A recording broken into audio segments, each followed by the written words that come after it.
At first, I am joined by Eric Garner's two children, Eric and Erica.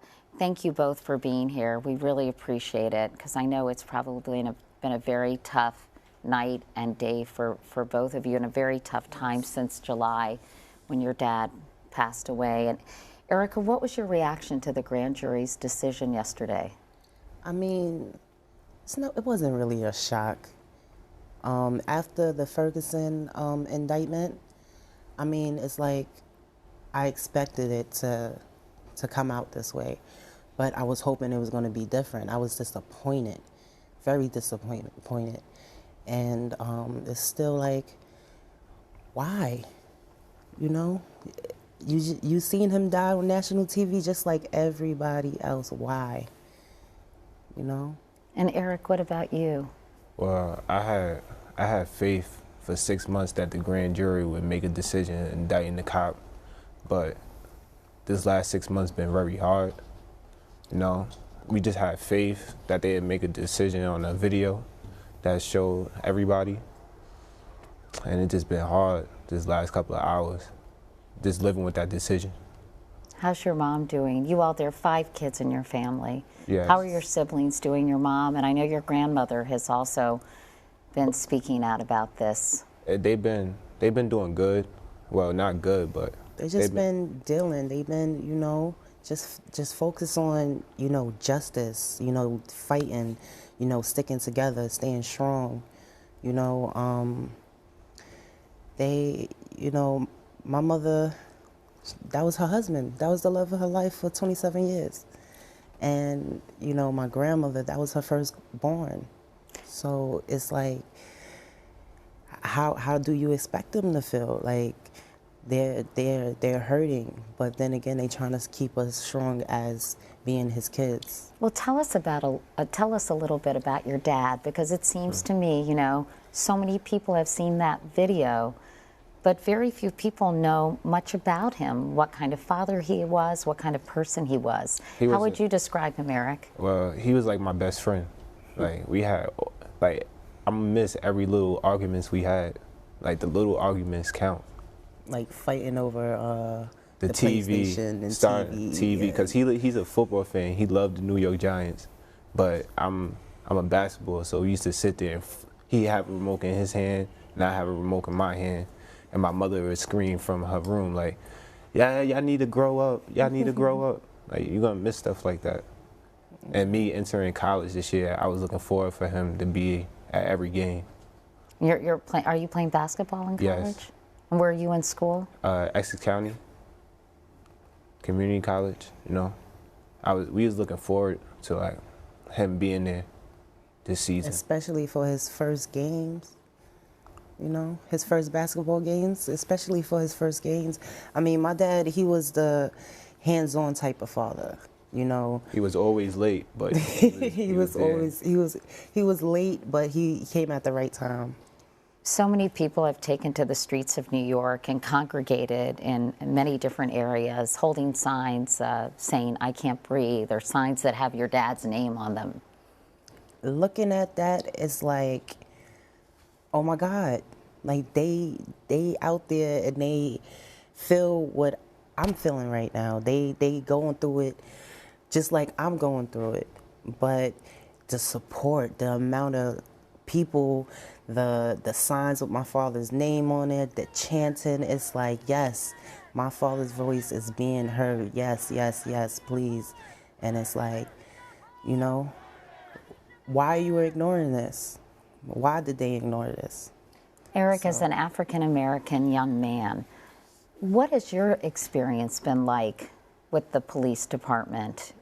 Well, not with the police department, because one of my coaches, he's a cop, and like, it's like the good cops get overlooked by the bad cops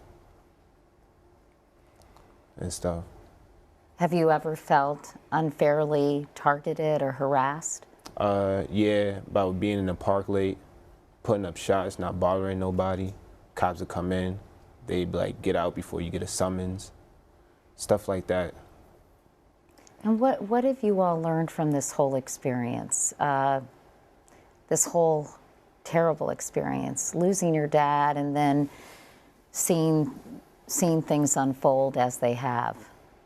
What I learned from it, like, it's still going on from history, from back in the Martin Luther King days and the civil rights movements and the Abner Louima cases that done passed and the Anthony Baez. It's like, it's still, it's like, you know, what is going to take for a change to happen?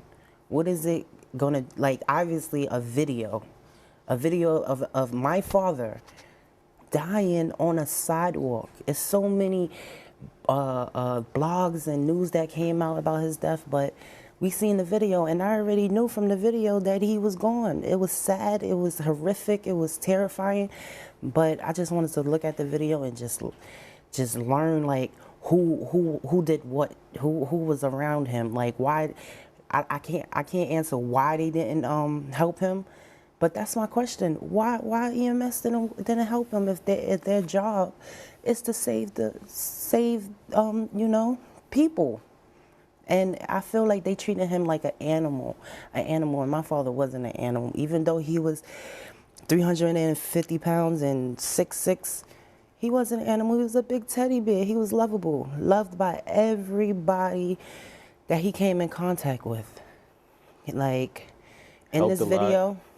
In this video, in the beginning of the video, all you see him is just being so tired, like, just, oh my God, why are you bothering me? Like, what did I do now? Like, you keep on bothering me. Like, you know, when is it gonna stop? Like, you know, I'm tired of going to court. I'm tired of you keep on arresting me, and for this little thing, for cigarettes, not even drugs, guns, knives, robbery, that he was running away, and then the resistance of arrest that they talking about is like, I don't see no resistance. I don't see no resistance. Hands up.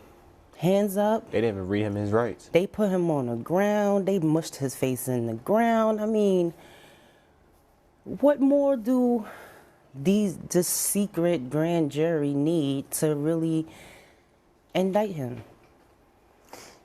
Before your dad was put in a chokehold, he was talking about being harassed, and he said it stops today. Are you at all optimistic that we've reached some kind of tipping point in this conversation, or do you think that this will be a focal point and then people will move on? I think people can move on from this situation. I wanted the conversation to keep going. I don't want it to stop. It's just like a lot of people, you know, they see a headline and then they read about it for a couple of days and then they see another headline and forget about what was in the last thing. My message now is like, we're not going to stop. We don't care how many cameras is there or not. Me and my family want to stand strong, keep on protesting, keep on, you know, fighting the good fight for justice. That's all. Like, that's all me and my family want. We a big family, and we stick together. We're strong. And Eric, what do you think can be done? You know, you talk about your coach and that he is a good police officer, and that sometimes the good police officers get overshadowed by the bad ones. I mean, what do you think can be done to weed out those who maybe are abusive? By the other cops sticking up for our country and pointing them out. Basically, what he's saying is he want the good officers. If you see your coworker acting in a way that you know that is wrong, be a bigger man. Be a leader and say, you know what, this is wrong. Let me stop this. Because it was too many people out there, too many officers, too many sergeants or supervisors out there to prevent my father from dying on that corner. So basically, you know, we want people to come together as one and stand as one and, like, you know, do the right thing. You know right from wrong. So do what's right. Do what's right. Well, I really appreciate you both stopping by to talk with us, because I know, as I said, it's a very difficult time for you and your family, Erica. and Eric, thank you both so much. We appreciate it.